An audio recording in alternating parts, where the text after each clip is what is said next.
"I'm so bored of surfing in the ocean," said no one ever.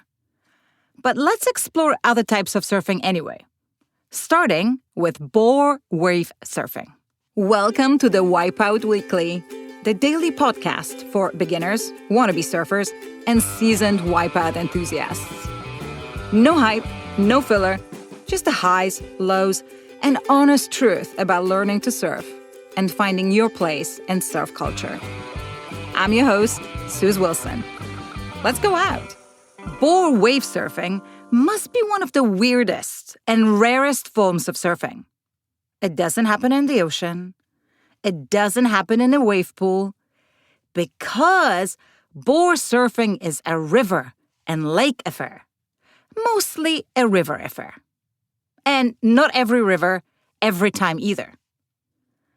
What is even a bore, you may ask? Well, a bore is a person who is dull as a marine layer in the summer in LA. I know, not that kind of bore. A bore, also called a tidal bore, is a natural tidal phenomenon where the incoming tide forms a wave, or series of waves, that travels upstream in a river or narrow bay against the direction of the current.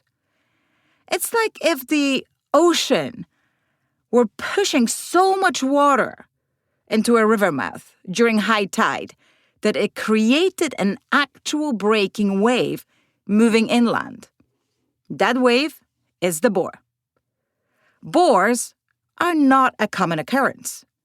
They usually form in areas where the difference between low and high tide is pretty high, typically more than 20 feet. It also helps if the incoming tide is funneled into a shallower and narrower river or lake. For instance, the famous Severn in the UK has an estuary that is literally funnel-shaped, with a deep end at the river mouth and getting shallower as you move inland. According to an article in Surfer magazine from 1968, at spring tide, the tidal range can be well over 40 feet, and 49 feet, according to the Encyclopedia of Surfing. And as the incoming tide pushes the estuary, a wave is formed, sometimes a powerful, ripping wall of water that precedes a great flood.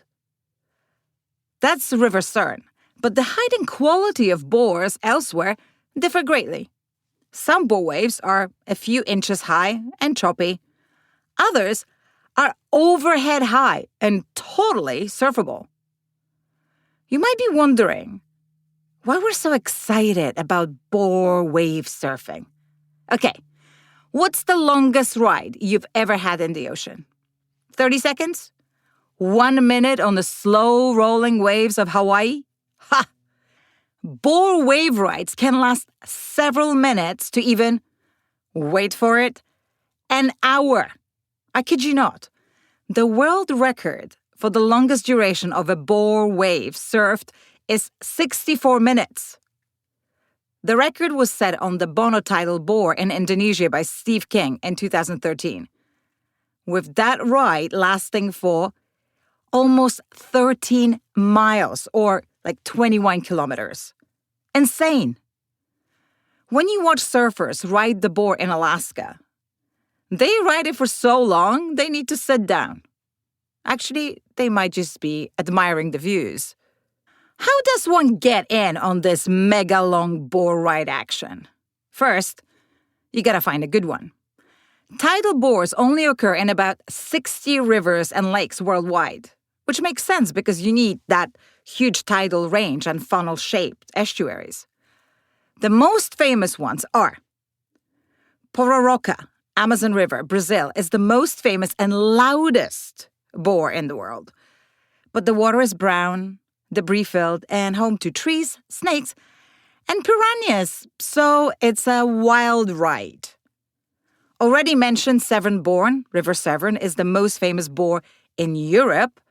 It happens several times a year when tides in the Bristol Channel, which has one of the world's largest tidal ranges, push into the River Severn. Then we have Qiantang River Bore in China. Apparently it's a national spectacle Thousands of people gather on the banks to watch it every fall. There's also Turnagain Arm Bore in Alaska, I think that's how it's pronounced, near Anchorage. Spectacular views. I'll include a full list on the website. Now, once you've identified your bore of choice, you gotta catch it. It can be a bit unnerving because the wave creeps or rushes upriver like a backward tsunami. Surfers either line up and catch it from the bank or get dropped in by jet ski. The takeoff method obviously will depend on where you surf a bore. If you want to be entertained, may I recommend watching a group of Polish surfers trying to surf River Bub. Not a proper bore wave from what I can see because the surfers stay in the same spot. But the level of commitment and damage to their surfboards is out of this world. I know what you're thinking. Oh my God, all of this sounds amazing. Let me try. Now, hold your horses. Tidal bores surge up muddy rivers, and the water is often full of branches, logs, plastic, even dead animals swept in from upstream because, flooding. Because it's so murky, you can see below the surface, so it's easy to hit hidden objects. Not to mention, these rivers often run through populated or farmland areas. The water quality can be horrible. Bacteria, fertilizer runoff, sewage, and so on. And the bores are unpredictable as hell. First, it's a wall of water moving against the river current. That's already against nature. Because a bore can reverse the river's flow in seconds, it creates whirlpools and cross currents. Fun! So if you fall, you can get trapped underwater or dragged for long distances before resurfacing. Yes, you can ride for miles, but how much you can maneuver really depends on the bore. You're often surfing narrow, twisting river channels with muddy banks and trees sticking out on both sides. Stopping is kind of a non-option. You can't just pull out over the back of the wave. You're stuck riding it until it runs out, or you bail. It can be cold. It can be muddy. There could be piranhas, snakes, and crocodiles, although not all at once. The worst part is that the good bore conditions are even rarer than the good wave conditions at my local surf spot. And once you miss it, you've missed it for good. And there's not another wave coming. Still, who wouldn't want to try it? It does have cult status after all. And that's all for today. Check out the Wipe Weekly for our free newsletter, more stories and ways to connect with us. Thanks for listening. See you tomorrow for more of the Wipe Weekly.